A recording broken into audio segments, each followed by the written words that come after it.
Il ne faut pas avoir peur. Bonsoir à tous sur Géopolitique Profonde, la chaîne qui est là pour remplacer les médias subventionnés.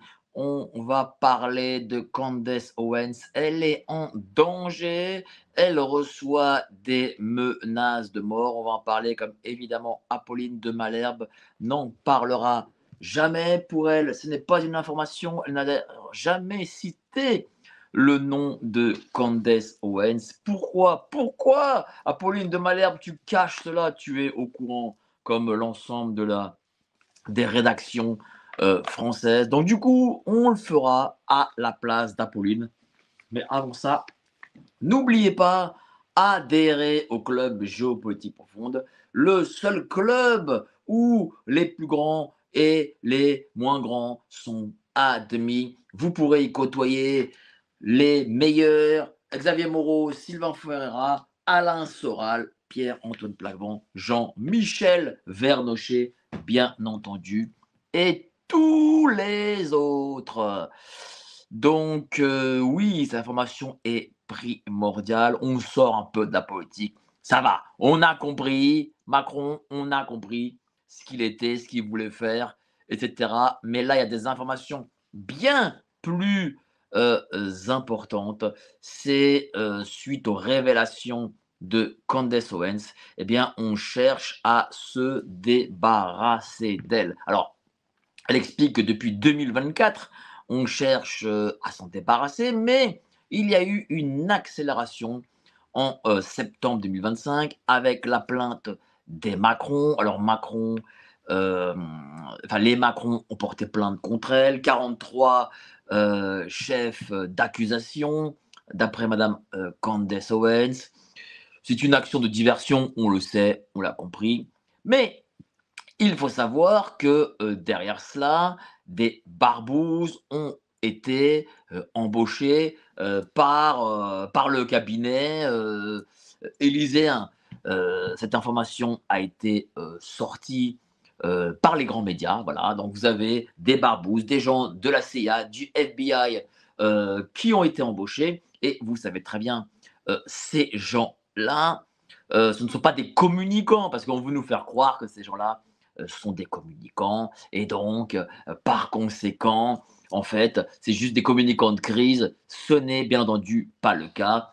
Ils connaissent les méthodes anciennes de la CIA, c'est-à-dire des suicides qui en réalité n'en sont pas, des pendaisons qui deviennent des accidents, des accidents de voiture où on a coupé, bien entendu, le frein, etc. Et donc, on a compris déjà que cette première chose, parce que c'est une chose, il faut dire les choses, faut se le dire, pardon, je ne vais pas faire de répétition quand même. Eh ben, ce sont des gens qui sont là pour éliminer, bien entendu, Candace Owens. Mais pas que, parce que Candace Owens en a parlé dans sa dernière vidéo. Elle explique que dorénavant, depuis Charlie Kirk, parce qu'elle a révélé des messages de Charlie Kirk, des messages privés, où il expliquait qu'il avait des donateurs importants israéliens ou pro-Israël, et que, in fine, parce qu'il est en pleine conversion dans le catholicisme, il a décidé d'arrêter avec ces gens, de tourner le dos à ces gens et de refuser leurs sollicitations. Il avait visiblement même envie d'expier un peu ses péchés publiquement. Bien entendu, ça n'a pas plu j'imagine, au principal donateur qui doit être sûrement l'agence d'espions, c'est-à-dire, je pense le Mossad, hein, voilà, faut dire les mots. Et donc du coup, bien entendu, il passe à trépas, évidemment, 3 jours après avoir écrit ces messages privés à ses contacts. Bon, donc, elle, Candace Owens, elle parle d'assassinat de Charlie Kirk. Enfin, oui, assassinat, mais pas par le marginal qu'ils ont trouvé. Elle, elle parle d'assassinat lié en fait à à la question, israélienne. Elle s'appuie sur ses SMS et heu et elle accuse justement ces lobbies pro-israéliens. Alors est-ce que ça peut être que des lobbies ou est-ce que c'est le Mossad? Ça, on ne sait pas, on n'en sait rien en fait, en réalité, et elle parle même, de la part de ces gens, d'une liste d'assassinats. Voilà, il paraît qu'il y aurait une liste, un peu comme dans le dernier, je crois, Inspecteur Harry, où il y a une liste d'acteurs, qui doivent mourir. Ben là, visiblement, il y a une liste, de personnalités publiques américaines, enfin journalistes plutôt américains, qui, bon ben, c'est chaud pour eux, quoi. Et sur cette liste, elle est dessus. Visiblement, elle a pu consulter cette liste. Elle a parlé de Tucker Carlson. Elle n'a pas donné plus de noms. En tout cas, visiblement, Tucker Carlson fait partie de cette liste. C'est quand même fou, hein, parce que voilà, on a des gens. Je crois que le camp Trumpiste, parce que c'est le camp Trumpiste, en tout cas les premiers du camp Trumpiste, soutenaient à l'époque du premier mandat de Trump Israël. Et puis là, visiblement, ils leur ont dit non, là, vous allez peut-être un peu loin. Et parce que ils ont dit à ces gens, vous allez un peu loin, eh bien, voilà, tout de suite, vous êtes sur la liste des gens qu'il faut assassiner. C'est quand même dingue, cette façon de faire. C'est pour ça que visiblement, le monde est contre ce pays, pas par antisémitisme ou que sais-je, mais parce que ce pays n'est jamais dans une forme de réciprocité. Il n'y a que lui qui compte, il n'y a que sa petite personne qui compte, et à un moment donné, dans les rapports humains, je dis, peut-être qu'il y en a l'un d'eux me regarde, dans les rapports humains, il y a aussi une forme de réciprocité. C'est-à-dire que quand on vous soutient et que ben, le personne qui vous soutient a, je sais pas moi, il arrive des bricoles, eh ben, c'est bien aussi de le soutenir, mais ça n'arrive jamais. Donc forcément, aujourd'hui, les amis, vous êtes seuls. Et la seule chose qui fait que, ben, que certains qui pourraient l'ouvrir ne le font pas, eh bien, c'est parce qu'ils se disent oui, mais vous comprenez, le Mossad, ils peuvent me flinguer, ou alors ma carrière dans les longs showbiz ou je sais pas quoi. Bon, même si je vois que parmi le show business américain, parmi Hollywood, de plus en plus, malgré la filiation des producteurs, malgré la filiation des studios, eh bien, de plus en plus de stars américaines se détournent eh bien, de la question israélienne. Voilà. Et publiquement, avouent qu'ils ne soutiennent plus ce pays. C'est quand même pas rien. Moi, j'aurais jamais cru voir ça de mon vivant, parce que on sait ce qu'est Hollywood, qui tient Hollywood, pourquoi ils le tiennent. D'ailleurs, Mel Gibson a perdu sa carrière comme ça. Bon, ben, visiblement, les temps changent et la roue tourne, et c'est pas plus mal, voilà. Seulement, parce que un Charlie Kirk se détourne, eh bien, là, ils jouent leur peau. Et donc, parce qu'ils jouent leur peau, parce que Candace Owens en a parlé, eh bien, elle explique comment elle est menacée, la cabale qu'elle subit. Encore si elle subissait une cabale des macronistes, bon, ça on pourrait comprendre, mais ce n'est pas trop le cas, peut-être à part cette agence dont j'ai parlé plus tôt. Mais on l'appelle, on lui dit: «Oh là là, là tu commences à aller trop loin, reste discrète», c'est ce qu'elle dit. Voilà. Elle reçoit des coups de fil anonymes, qui lui disent: «Reste discrète, tu seras la prochaine». C'est ce qu'ils disent. «Tu seras, la prochaine». C'est quand même pas rien. Comment se fait-il que ces gens connaissent son numéro de téléphone? J'imagine qu'elle ne doit pas être joignable comme ça sur la page jaune, comme Sarah Connor à l'époque de Terminator.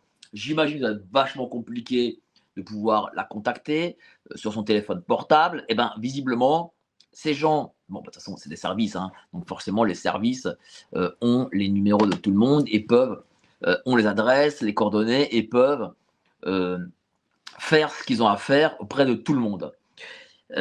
J'imagine que il y a plusieurs graduations dans, dans la menace, c'est-à-dire qu'on commence par le petit coup de fil, la petite lettre, en disant là, vous commencez à aller un peu loin, hein, soyez quand même, hein, là, faut commencer à s'arrêter. C'était sympa, vos bêtises, mais là, on arrête. Donc là, j'imagine que c'est la première étape. Là, il s'agit pour elle de la première étape.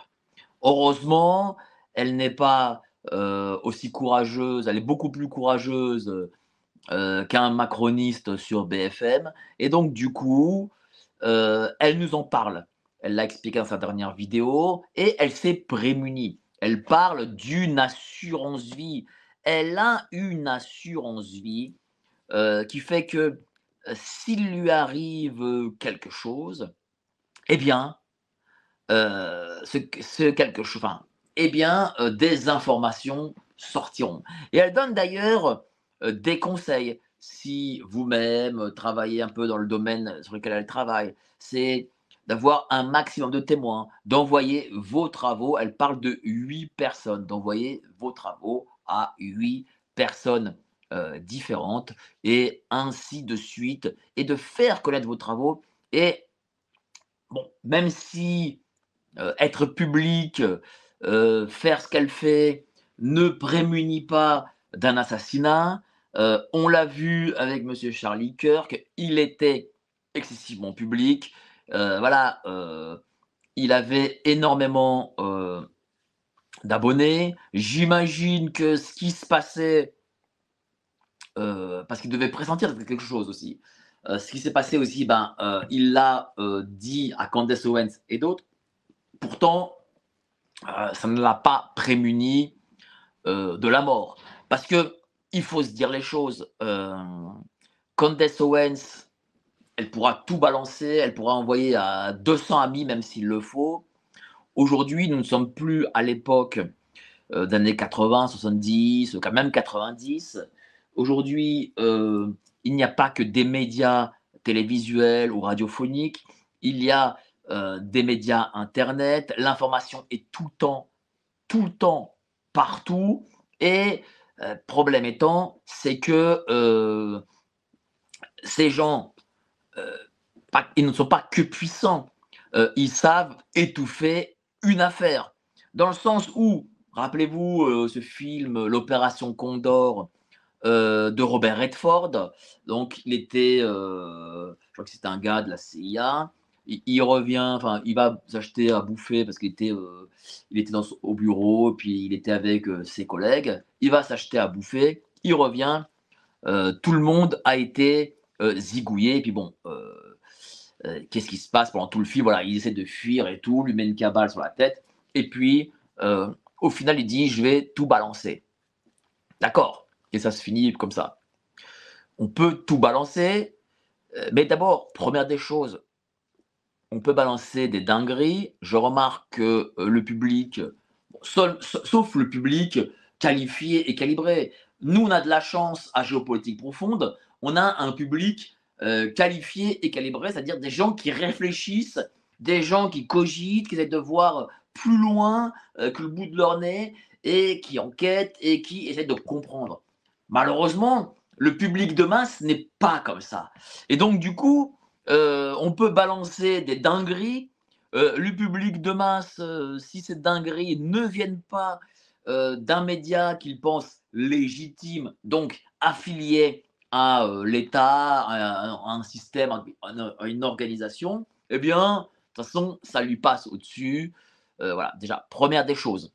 Et deuxième des choses, comme disait Charles Pasqua, lorsqu'il y a une affaire, il faut créer une affaire dans l'affaire, et une affaire dans l'affaire de l'affaire de l'affaire, etc., jusqu'à que plus personne n'y comprenne rien.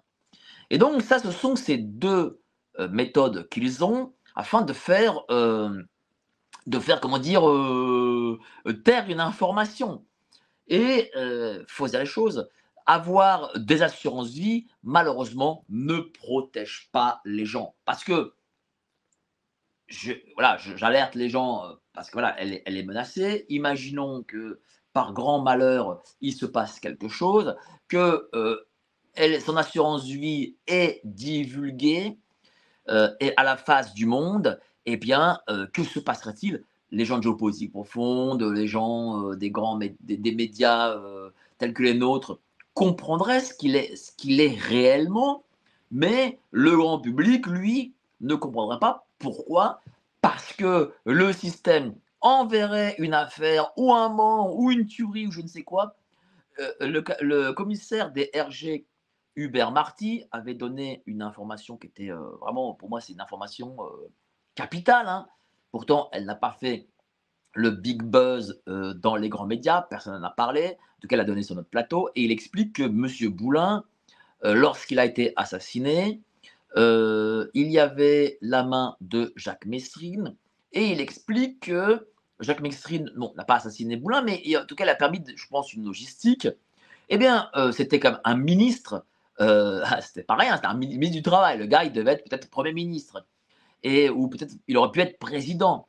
Eh bien, pour que plus personne ne parle de cette affaire, 4 jours après, il flingue Jacques Messrine et donc du coup, tous les médias étaient sur Jacques Messrine et plus personne, à l'époque, ne parlait du ministre Boulin, Robert Boulin. Ben, rien ne dit que le système ne créerait pas quelque chose d'équivalent. Voilà, il n'y a plus Candace Owens, et ben, je sais pas moi, en Amérique, comme c'est habituellement le cas, une tuerie de masse par exemple, ou je ne sais rien, ou une star d'Hollywood qui meurt subitement, ou que sais-je. En tout cas, ils ont les moyens de faire que, eh bien, on n'en parle plus. Parce que s'il se passe quelque chose, nous, on en parlerait, vous en parleriez, mais est-ce que la masse, elle, parlerait de ça? J'imagine que non. Et si vous pouviez faire fructifier votre épargne sans y passer des heures? Entre les taux qui baissent, les frais qui grimpent et le temps qui manque, épargner intelligemment semble compliqué. Mais grâce à la lettre confidentielle de Géopolitique Profonde, c'est simple. Chaque mois, nos experts décryptent pour vous les meilleures stratégies financières, les placements malins et les solutions pour faire grandir votre épargne sans prise de tête. Vous aurez accès à des conseils concrets, des analyses pointues et des solutions adaptées à votre profil. Parce que votre argent mérite d'être bien placé. Abonnez-vous à la revue mensuelle de Géopolitique Profonde et reprenez le contrôle de votre épargne.